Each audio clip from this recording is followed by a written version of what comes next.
우리 주시는 말씀 함께 읽읍시다. 시편 119편 1절부터 3절까지의 말씀입니다.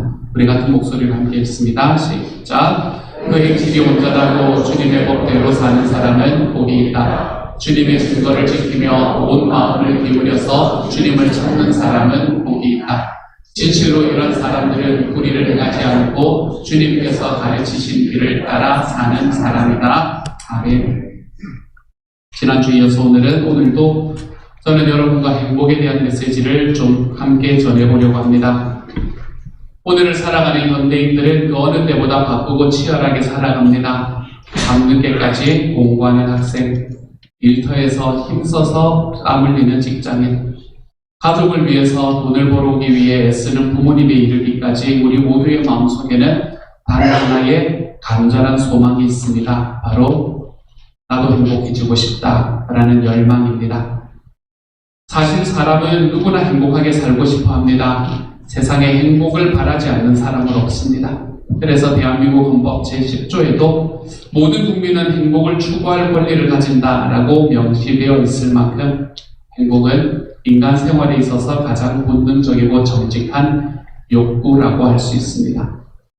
그런데 안타까운 현실이 하나 있습니다.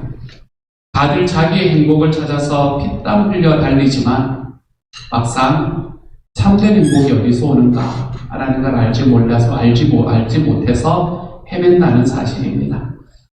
나의 통장의 잔고가 늘어나면 내가 원하는 자격증을 따거나 내가 원하는 자리에 올라가는 승진을 하게 되면 내 뜻대로 상황이 펼쳐지게 되면 내가 행복할 것이다 라고 믿고 달려갑니다. 하지만 막상 그 목표에 도달해도 기쁨은 잠시일 뿐 또다시 목마름과 또다시 허무함이 찾아옵니다. 내가 벌었다 라고 생각하는 돈은 그것보다 더 큰 돈 앞에서는 초라해집니다.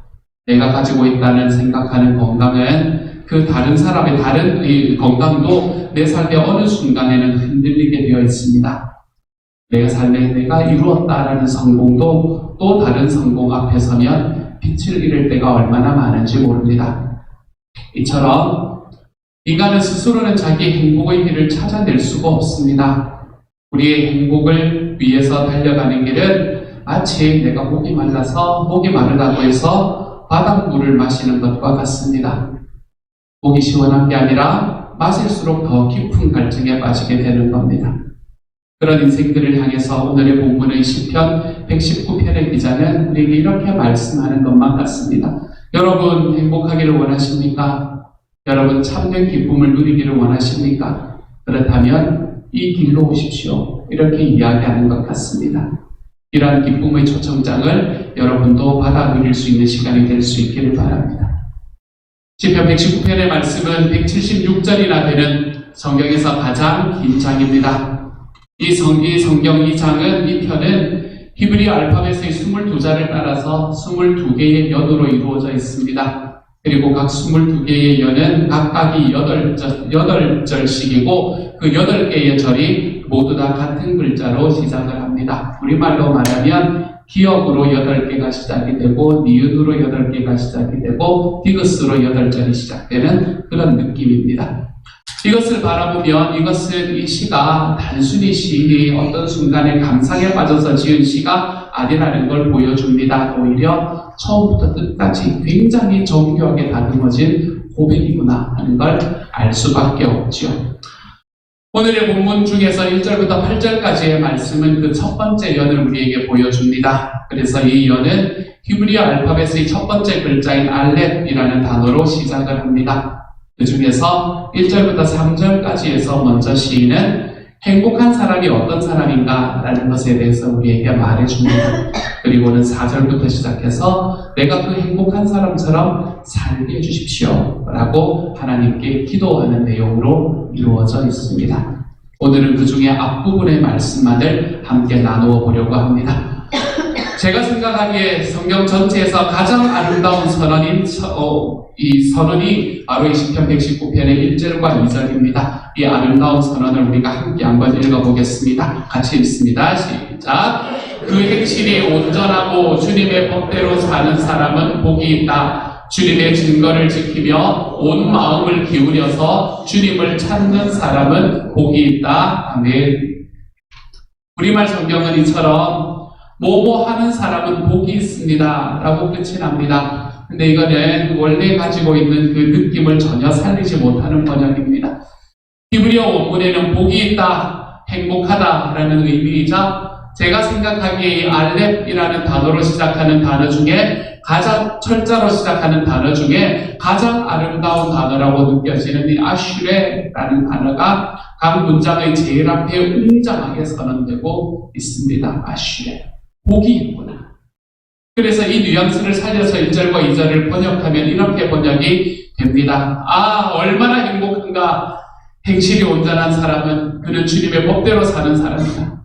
아, 얼마나 행복한가. 주님의 증거를 지키는 사람은 그는 온 마음을 기울여서 주님을 찾는 사람이다. 이렇게 번역이 됩니다. 어떻게 이렇게 놓고 보니까 좀 느껴지십니까? 이 말씀의 가장 핵심은 말씀이고 뭐 다른 무언가를 이야기하는 게 아닙니다. 이 말씀의 가장 핵심은 이 행복이라는 단어에 있습니다. 아, 얼마나 행복한가 라는 이 단어에 있습니다. 다시 말하면 이 말씀은 우리가 어떻게 행복한 사람이 되느냐 이걸 명확하게 보여줍니다. 그럼 그것을 한 가지씩 한번 살펴보도록 하겠습니다. 첫 번째입니다. 우리 같이 한번 읽어보겠습니다. 시작. 행복한 사람은 말씀의 길을 따라 꾸준히 움직이는 사람입니다. 한 번 더요. 행복한 사람은 말씀의 길을 따라 꾸준히 움직이는 사람입니다. 시인은 행복한 사람을 가리켜서 행실이 온전하고 주님의 법대로 사는 사람이라고 말합니다. 먼저 한 가지 오해를 풀고 갑시다. 여기에서 행실이 온전하다라는 말을 오해하지 마시기 바랍니다. 행실이 온전하다라는 말이 죄를 한 번도 지은 적이 없는 완전 무결한 의인이다라는 걸 말하는 것은 결코 아닙니다. 이 말씀을 직역해보면 어떻게 번역을 할 수 있냐면 그 사람이 걸어온 길에 흠이 없는 사람입니다 라고 번역을 할 수 있습니다. 똑같은 말씀의 뿌리가 어디에서 나타나나 하면 창세기 6장 9절의 말씀에서 나타나는데 노아에게 이야기할 때 노아는 그 당대에 의롭고 흠이 없는 사람이었다라고 할 때 쓰인 단어와 똑같은 뿌리를 가진 단어를 여기서 사용을 하고 있습니다. 그러므로 온전함은 우리의 삶의 완벽함이 아닙니다. 여러분, 완벽은 죄입니다. 나에게 이야기하는 완벽은 나를 너무너무 힘들게 만들고요. 남에게 완벽을 요구하기 시작하면 그 사람을 너무너무 지옥에 빠지게 만듭니다. 너무 완벽한 걸 요구하지 마십시오. 하나님 앞에서 더 부드럽고 넉넉한 마음으로 나아가는 게 그리스도인의 삶이라는 걸 기억하십시오. 우리의 온전함의 핵심은 이런 완벽함이 아닙니다. 나에 대한 완벽함, 안 될 것, 끝까지 완벽함을 주고 그러한 삶을 살아가는 것이 아니라 온전함의 핵심은 방향성이다라고 이야기할 수 있습니다. 내가 지나온 삶의 궤적과 인생의 발자취가 하나님을 향하여 서 있는가? 내가 하나님을 향해서 내 몸을 틀어놓고 있는가? 이게 온전함의 핵심입니다. 내 삶이 어디를 향해서 걸어가고 있는가 하는 삶의 방향성을 우리가 붙잡고 걸어가는 게 내 삶이 온전하다라는 말의 의미라는 겁니다. 여기 한 가지 상관없는 게 있습니다. 그게 속도입니다. 속도. 얼마나 빨리 걸어가는가, 내가 얼마나 급하게 가는가, 얼마나 천천히 가는가, 이것은 중요하지 않습니다. 내 삶의 현재 모습이 부끄럽고 내 삶의 현재 모습이 아름답지 못한 부분들이 보여도 큰 문제가 없습니다. 하나님 앞에 올바른 방향성을 가지고 있고 그리고 그 길을 향해서 느리든 빠르든 지속적으로 걸어가는 사람, 이 사람을 말씀은 뭐라고 말하나 하면 행실이 온전한 사람이다, 이렇게 표현하고 있는 겁니다. 그렇기 때문에 오늘의 시인은 이 말을 주님의 법대로 사는 사람이다 라고 부연하여 설명하고 있습니다. 여기서 우리는 신앙의 매우 중요한 성격을 하나 발견하게 됩니다. 신앙이라는 것은 어떤 자리에 가만히 안주하는 것이 아니라 믿음의 길을 따라 꾸준히 걸어가는 것이 신앙이라는 겁니다. 다시 한번요. 신앙은 어떤 자리에 가만히 안주하는 것이 아니라 말씀의 길을 따라 꾸준히 걸어가는 것이 신앙이다. 이것을 여러분이 기억하시기를 바랍니다. 신앙은 멈추어 서 있는 정적인 상태가 아닙니다. 신앙이라는 것은 하나님 앞에서 계속해서 움직여가는 동적인 삶을 이야기하는 겁니다. 여러분, 우리가 예수 그리스도로 구원받았다는 사실, 내가 주님을 믿음으로 그리스도인이 되었다는 사실, 그 은혜를 누리는 것은 변함없이 흔들리지 않는 신앙의 위대한 기초가 됩니다. 그렇지만 이제 나 구원받았으니 다 되었다 라고 이야기하며 그 자리에 누워버리는 것, 여러분, 이것은 올바른 신앙의 방향이 아님을 기억하시기를 바랍니다. 오늘의 본문 1절과 3절에서 이 동사들을 유심히 한번 살펴보십시오. 1절에서는 뭐라고 말하냐 하면 주님의 법대로 사는 사람, 주님의 법대로 걸어가는 사람이라고 표현을 합니다. 2절에서는요, 주님의 증거를 지키는 사람, 온 마음을 기울여서 주님을 찾는 사람이라고 말하고요. 그리고 3절에서는 또한 불의를 행하지 않고 주님의 길을 따라 사는 사람이다 라고 우리에게 말하고 있습니다. 여러분, 걸어가는, 찾는, 지키는, 따라 사는 이 동사들의 특징이 무엇인지 아시겠습니까? 이 동사들의 특징은 모두가 다 가만히 멈춰있는 단어가 아니라는 겁니다. 이것은 가만히 멈춰있는 단어가 아니라 계속해서 움직이고 행하는 단어라는 특징을 가지고 있습니다. 그러므로 신앙이란 어느 자리에 가만히 머물러 서 있는 것이 아니라 말씀을 따라 계속해서 걸어가는 것, 그것이 신앙이다 라고 성경은 우리에게 말하고 있는 겁니다. 예수님도 우리에게 좁은 길로, 좁은 문으로 들어가라 라고 이야기하십니다. 그 좁은 문으로 가는 길을 걸어가라 라고 이야기하십니다. 예수님도 끊임없이 능동적인 행동에 관해서 우리에게 이야기를 하고 계시죠. 저는 이런 편에서 존 버년이라는 유명한 이 작가가 그리스도인의 삶이라는 것을 철로 역정, 다시 말해서 순례자의 여정이다 라고 표현한 것은 너무나 탁월한 비유라고 생각을 합니다.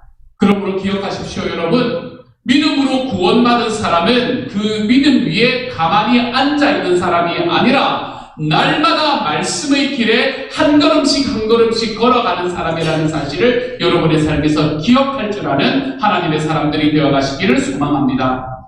이런 의미에서 말씀은 지도입니다. 근데 지도라는 단어를 쓰면서 내가 나이가 들었구나 라는 걸 알게 되었습니다.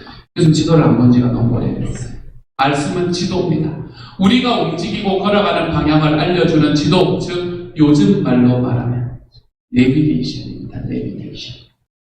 그러니 말씀을 지도 삼아, 내비게이션 삼아 움직여 가시기를 바랍니다. 내가 믿었고 내가 구원을 받았다는 그 자리 위에 가만히 앉아있는 것이 아니라 여러분, 우리의 삶에 꾸준히 하나님의 나라를 향해 걸어가는 거룩한 발걸음을 시작하시기를 바랍니다. 우리 교회는 이 8월을 영적인 부흥을 경험하는 시간으로 삼으며 걸어가 보고 있습니다. 1일부터 시작해서 오늘 벌써 9일째 계속하고 있는 자녀들을 위한 부모 기도에 여러분 힘써 조인해 보시기를 바랍니다.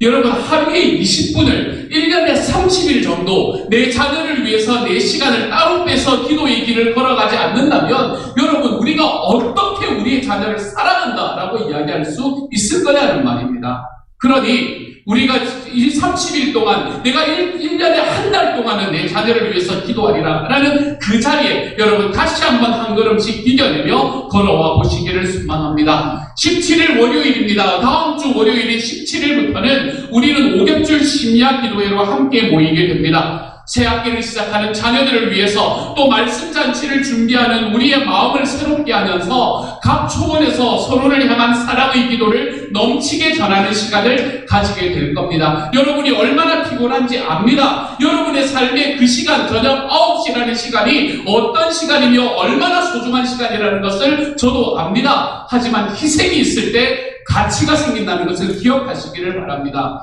그렇게 여러분의 삶을 희생하십시오. 열흘의 저녁 시간을 기도의 자리에 헌신해 보십시오. 그리고 그 헌신과 희생을 통해서 나를 위해서가 아니라 형제 자매를 위해서 기도하는 삶의 기쁨을 여러분의 삶 속에서 좀 경험해보는 시간으로 여러분의 삶이 움직여가는 하나님의 사람이 되어가 보실 수 있기를 우리 주님의 이름으로 소망합니다. 그리고 28일 날 금요일입니다. 간절하고 기쁜 마음으로 말씀잔치로 나아오시기를 바랍니다. 금요일 저녁과 토요일 새벽과 저녁 그리고 주일 예배까지 이어지는 이 말씀잔치의 자리에서 주님이 주시는 은혜를 경험하시기를 바랍니다. 이 3일간 주시는 주님의 말씀을 지도 삼아서 올 하반기를 걸어가겠노라 하나님 앞에 결단하고 나아가 보시기를 바랍니다. 여러분의 평생의 나침반을 삼아 보십시오. 2026년 8월에는 이렇게 주님이 우리에게 주시는 이 말씀의 내비게이션을 따라 꾸준히 내 삶에 움직여가는 여러분의 삶이 되어갈 수 있기를 우리 주님의 이름으로 소망합니다. 그래서 주님이 이미 약속하신 우리 영혼의 평안함, 나의 영적인 부흥을 내 삶 속에서 경험하고 내 삶에 이렇게 경험된 이 영적 부흥이 나의 형제 자매들에게로 계속해서 넓어져서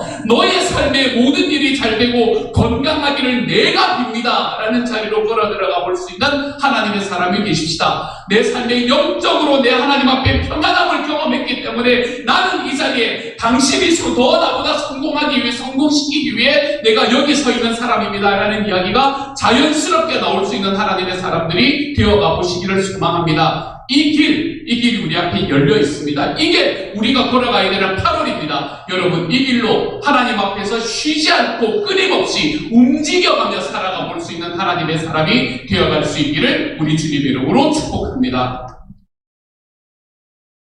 두 번째로, 행복한 사람. 같이 읽습니다. 시작. 행복한 사람은 온 마음을 기울여서 주님을 찾는 사람입니다. 다시 한번요. 행복한 사람은 온 마음을 기울여서 주님을 찾는 사람입니다.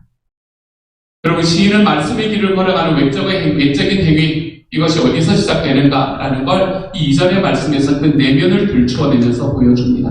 함께 한번 2절의 말씀을 읽어봅니다. 같이 읽습니다. 시작. 주님의 증거를 지키며 온 마음을 기울여서 주님을 찾는 사람은 복이 있습니다. 아멘. 여러분, 복 있는 사람의 거룩한 삶은 억지로 쥐어짜는 게 아닙니다. 복 있는 사람이 거룩한 삶, 행복한 사람이 거룩한 삶은 거칠애로 나타나는 게 아닙니다. 입술만 살아있는 것이 아닙니다. 그것은 온 마음을 기울여서 주님을 찾는 내면에 솟아나는 샘물에서부터 시작되는 겁니다. 한마디로 말하면 겉과 속이 같은 삶입니다. 사람에게 보여지는 내 모습이나 내가 개인으로 혼자 있을 때 살아가는 모습이나 똑같은 모습입니다. 내가 누군가 앞에 나아가서 그 사람과 만나서 이야기하는 그 모습이나 내가 혼자서 그 사람을 생각하며 기도하며 할 때 나타나는 이야기나 동일한 사람, 이것이 바로 하나님 앞에서 온전한 온 마음을 기울여서 주님을 찾는다라는 말에 들어와 있는 이야기입니다. 여기서 온 마음으로 라는 이야기는 나누어지지 않는 마음을 이야기합니다. 그렇지만 여러분, 오늘날 현대 사람들은 마음을 여기저기 분산시키며 살아가기를 원합니다. 세상의 즐거움과 욕망, 그것도 좀 적당히 누리고 동시에 하나님이 나에게 주시는 복이라는 것도 듣기가 좋으니까 내가 그것도 좀 누리고 싶어 합니다. 한 발은 세상에 턱 두고 한 발은 교회에 척 걸쳐둔 채 양다리를 걸치고 살아가는 것이 스마트한 삶이다 라고 생각합니다. 하지만 진짜 그렇습니까? 쉬운 예로 운전을 할 때 차선 두 개를 동시에 물리고 달리는 차를 한번 생각해 보시기 바랍니다. 얼마나 위험하고 얼마나 불안합니까? 어느 차선으로도 속도를 낼 수 없고 결국에는 사고가 나기 마련인 것이 바로 이렇게 운전하는 사람의 결과입니다. 신앙생활도 마찬가지입니다. 우리가 세상과 하나님 사이의 눈치를 보면서 두 마음을 품고 살아가는 그리스도인이 된다면 세상이 주는 쾌락도 온전히 못 누리고 하나님이 주시는 평안도 온전히 누리지 못하는 애매한 상태, 행복하지 못한 상태에 빠지게 될 수밖에 없는 겁니다.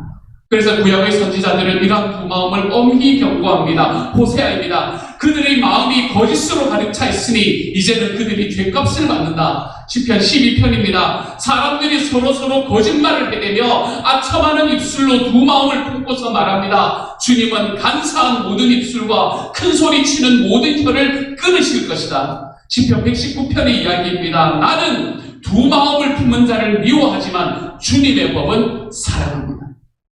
예수님께서도 하나님을 사랑할 때는 너의 마음과 목숨과 뜻과 힘을 다해서 주 너의 하나님을 사랑하라 라고 말씀하지 않으셨습니까?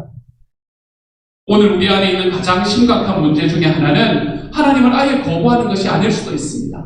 하나님을 아예 거부하는 것이 아니라 두 마음으로 하나님을 섬기면서도 그것을 아무렇지도 않게 여기는 영적인 무감각, 이것이 우리의 삶의 진짜 문제일지도 모릅니다. 마음이 나뉘어 있습니다.